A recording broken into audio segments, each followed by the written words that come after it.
যারা রিলা গার্ডেনও বেশি হিবিজিবি করে গাছ লাগাইল, কাছাকাছি একটা ফিসে একটা গাছ লাগাইল, একটা খালি গাছ নাই, তারা গাছের নিচে সব পাতাওয়ালা সুন্দর করে খাটিয়া ক্লিয়ার করে দিলাইবা। তাইলে কি তৈব বাতাস সামাইব, রোদ যাইব, গাছের উফরে দি বাড়তি আরও বাড়বো, সুন্দর হয়ে গাছ গ্রোইব উফরে দি। আর নিচে দিয়ে যদি পাতা দিয়ে একবারে জাঙ্গা লাগাইয়া জঙ্গল লাগাইয়া রাখি দিই, তো এই রোদও সামাইতো না, বাতাসও সামাইতো না, গাছের উফরে দি গ্রো কমাইব। ও দোকা আমি আমার গাছে দেখাইয়াও দিলাম, আস্তা নিচের সারা পাতা ফালাইয়া গাছটা একবারে নিচ বাজু ক্লিয়ার করে রাখি দিছি, যেন রোদ বাতাস সপ্তাহ হামায় উফরে দি গাছ গ্রো হয় কুইকলি।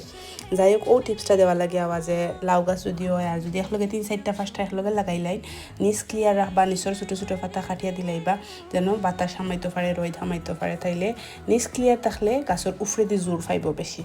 আর ইলা ক্লিয়ার থাকলে নিচে দি স্নেইলে আর লাগেও বাসা বানতে পারে না। মাশাআল্লাহ, আল্লাহুম্মা বারিক লাহু ফিক। ও দোকা দেখাইও দিলাম, নিচ ক্লিয়ার রাখলে উফরে দিয়ে ওলাখান জাফরা বান্ধিয়া যার বড় হইব। নিচ জঙ্গল থাকলে নিচে দিয়ে সারাখানি খাই লিব, উফরে দিয়ে কিলাখানি পাইব।